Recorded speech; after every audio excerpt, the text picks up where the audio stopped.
Morning বন্ধুরা, চলে এলাম নতুন দিনে নতুন একটি বৃষ্টি ভেজা সকাল নিয়ে। তো চলো আজকে তোমাদের সঙ্গে শেয়ার করব বৃষ্টি ভেজা সকাল, গ্রাম বাংলার বৃষ্টি ভেজা সকাল কেমন লাগে দেখতে।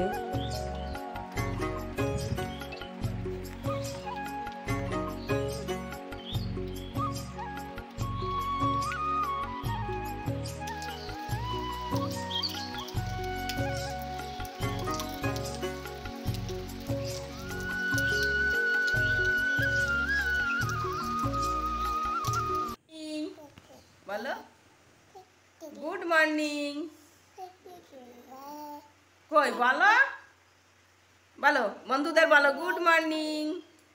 বলো বাবা বলো গুড মর্নিং বলো বলো। পাগুলোই দিয়ে নাচ আসছে। বলো বলো গুড মর্নিং বলো। তুমি আজকে ব্লগটা শুরু করো, তুমি ব্লগটা শুরু করো। করবা না নিচে নামবা নিচে নামবা। দেখো কি করে বসে রয়েছে খাটের উপর, পা ঝুলিয়ে দিয়ে নামার জন্য রেডি।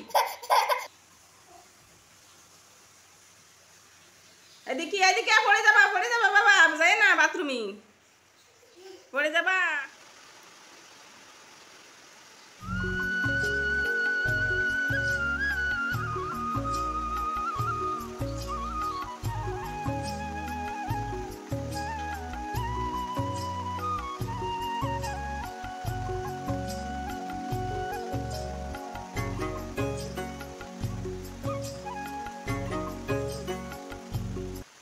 হ্যালো বন্ধুরা, কেমন আছো তোমরা সবাই?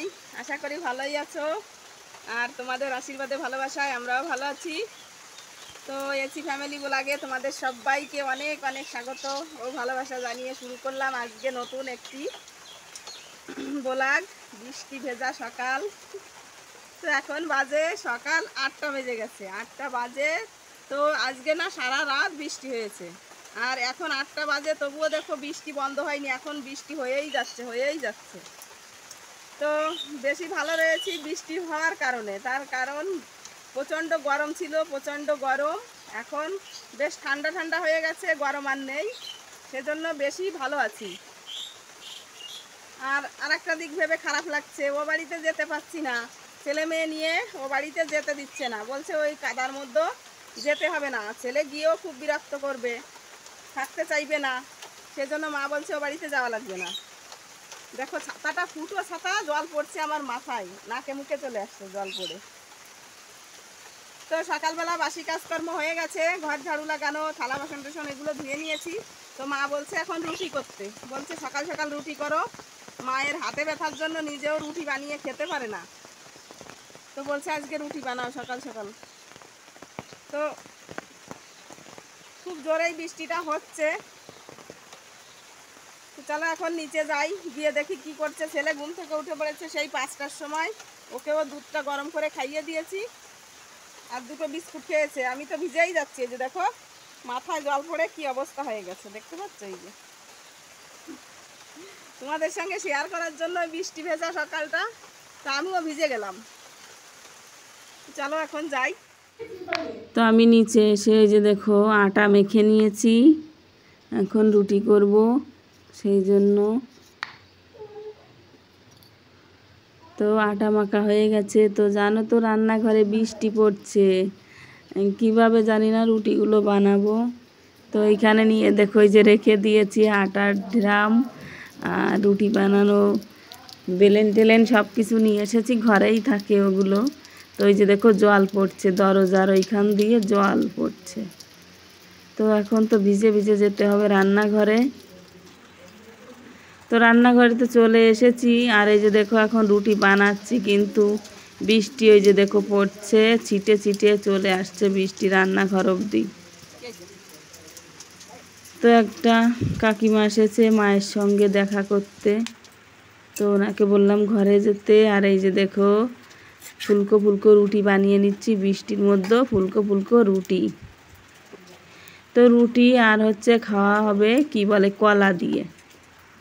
ও বাড়িতে যে সেই কলা কেটেছিলাম মনে আছে, তোমাদেরকে দেখিয়েছিলাম, বরমশাই লাগিয়ে গেছিল সেই কলা গাছ, তো সেই গাছের থেকে কলা কেটে নিয়ে এসেছিলাম, তোমাদেরকে দেখিয়েছিলাম মানে 3-4 দিন আগের ভিডিওতে। তো সেই কলাগুলো এখন পেকে গেছে। তো কালকে আমি কিছু কলা নিয়ে এসেছি এ বাড়িতে মা বাবার জন্য, আর কিছু কলা কাকিমাদের দিয়েছি, আর কিছু বাড়িতে রেখেছি। বেশি তো হয়নি, মাত্র 22 পিস কলা হয়েছিল। এই কি কলাগুলো বেশ বড় বড়। তো 22 পিস মাত্র কলা হয়েছে, তো কাকিমাদের দিয়েছি 4 পিস, আর এই বাড়িতে নিয়ে এসেছি 10 পিস, আর বাদ বাকি বাড়িতে রয়েছে। তো ভাবছি আবার ও বাড়ি মানে থাকছি যতক্ষণ এ বাড়িতে, তো এ বাড়িতে এনেই খেয়ে নেব কলাগুলো। তো দেখো আমি রুটি বানাচ্ছি এদিকে, আর ওদিকে জলও ছিটকে ছিটকে এসে যাচ্ছে, বৃষ্টির জল। তো কি করব, তাড়াতাড়ি বানানোর চেষ্টা করছি। রুটিগুলো দেখো কত সুন্দর ফুলছে।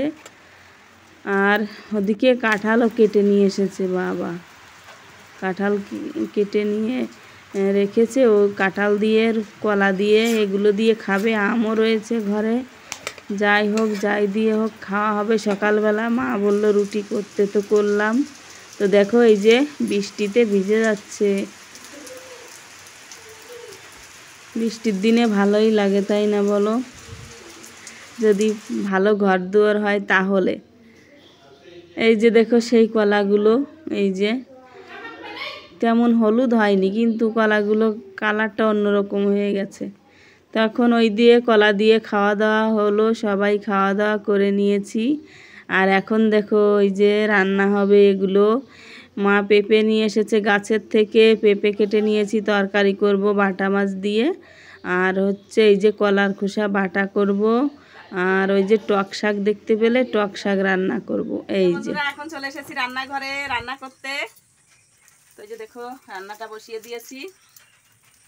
তো আজকে আর ও বাড়িতে যাইনি, মা যেতে দিল না, বলছে বৃষ্টি নেমে পড়ে রয়েছে, ছেলে মেয়ে নিয়ে ওইখানে গিয়ে কি করবি, এইখানেই থাক, আজকে যাওয়া লাগবে না। তো সেই জন্য এইখানেই থেকে গেছি আজকে বাবার বাড়িতে। তো কি রান্না করব দেখতেই পেলে, তোমাদেরকে দেখালাম দুপুরবেলা কি রান্না হচ্ছে। এখন বাজে 12:30, 12:30 বেজে গেছে। এখন রান্নাটা বসিয়ে দিলাম। আর ছেলে এখনও ঘুমোয়নি, স্নান টিনান করিয়ে দিয়েছি। রান্না করে ভাত খাওয়াবো ওকে, তারপর ঘুম পাড়াবো। আর আমিও এখনও স্নান করিনি, ও বাড়িতে যাব তারপরে স্নান করব, কারণ জামা কাপড় তো সব ও বাড়িতেই রয়েছে।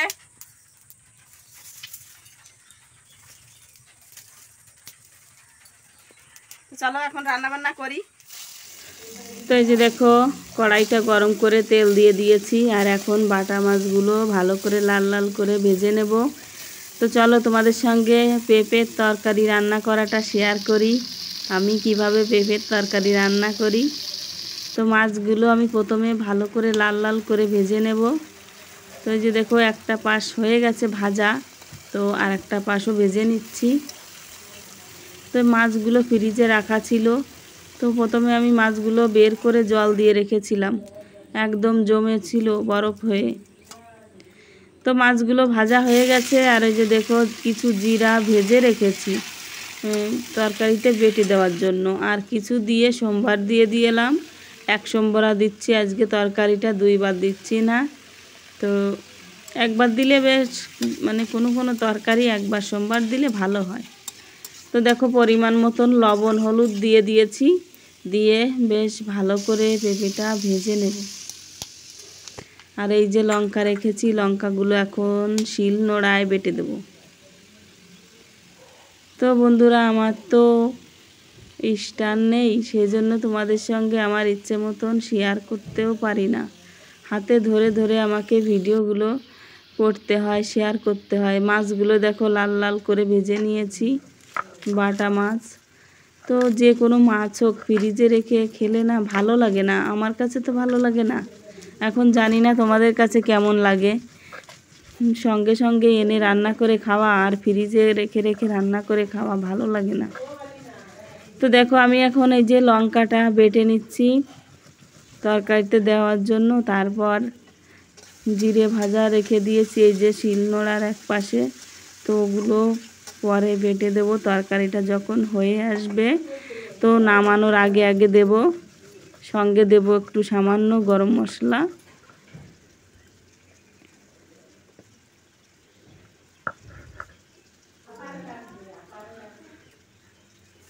তো পেঁপেটা জানো তো একটু লাল লাল হয়েছে, তো একদম মানে মিষ্টি মিষ্টি লাগছে। আমি খেয়ে দেখেছি কাঁচা পেঁপে, তো খেতে বেশ ভালোই লাগবে মনে হচ্ছে, তার কারণ কুমড়োর মতো মিষ্টি মিষ্টি লাগছে পেঁপেটা খেতে। মিষ্টি মিষ্টি ঝাল ঝাল, একটু ঝালটাও বেশি দিয়ে দিলাম, তো খেতে টেস্টি হবে। নিজে রান্না করছি বলে বলছি না, সত্যি সত্যি তোমরাও এরকম রান্না করে দেখবে। একটু পাকা পাকা পেঁপে খেতে খুব সুন্দর লাগে। কাঁচা পেঁপে একরকম লাগে, আর একটু লাল লাল হলে পেঁপেগুলো সেরকম পেঁপে রান্না করলে কেমন লাগে খেয়ে দেখলে বুঝতে পারবে। তো দেখো খুব সুন্দর করে এই যে পেঁপেগুলো ভেজে নিয়েছি, লঙ্কাটা দিয়ে একসঙ্গে ভেজে নিয়ে তারপর এখন এই যে দেখো পরিমাণ মতন দিয়ে দিচ্ছি জল। তো এখন মাছগুলো দেবো না, না হলে মাছগুলো আবার ভেঙে যাবে। তো পেঁপেটা ভালো করে যখন গলে যাবে তারপর মাছগুলো দেব। তো এই যে দেখো জিরা আর হচ্ছে একটু দিয়েছি গরম মশলা দিয়ে এখন আমি মশলাটা বেটে নিচ্ছি।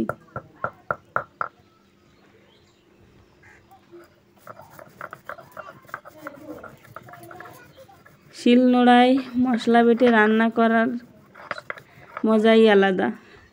এখনকার মানুষ না শিলনোড়ায় মশলা করে রান্না করতে চায় না, এখনকার যুগের মেয়েরা বউরা। আজকাল সব মিক্সচার হয়ে গেছে না, সবাই সহজ পদ্ধতি অবলম্বন করে।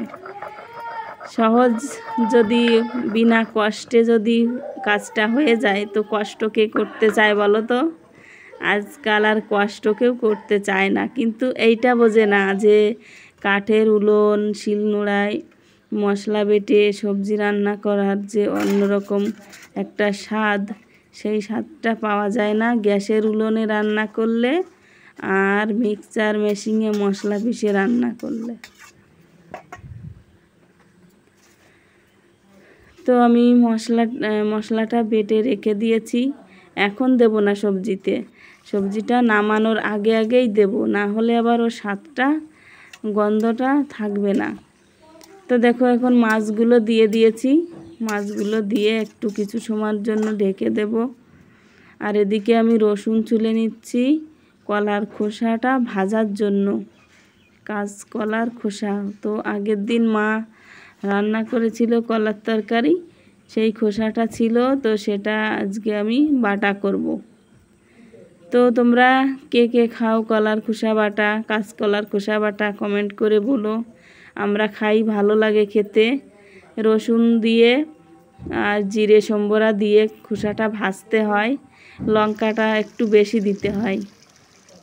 তো দেখো তরকারিটা আমার হয়ে এসেছে, এখন এই সেই বাটা মশলাটা দিয়ে একটু নেড়ে চেড়ে তরকারিটা নামিয়ে নেব। আর এদিকে এই যে রসুনগুলো আমার ছোলা হয়ে গেছে, আর এই যে কলার খোসা দেখো সব সবজি আমি ধুয়ে নিয়ে এসেছি ঘরের থেকেই। আর এই যে এখন দিয়ে দিলাম কড়াইতে তেল গরম করে জিরা আর হচ্ছে রসুন।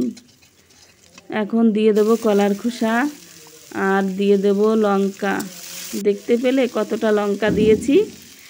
আর এই যে পরিমাণ মতন লবণ হলুদ হয়ে গেছে দেওয়া, এখন একটুখানি জল দেব, দিয়ে কিছু সময়ের জন্য ঢেকে রেখে দেব।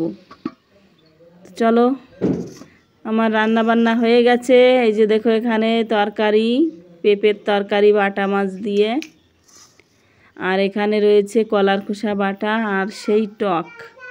তো এই দুটোই বেশি টেস্টি হয়েছে আরও। আর পেঁপের তরকারি রান্না করার রেসিপিটা কেমন লাগলো তোমাদের কমেন্ট করে বলো।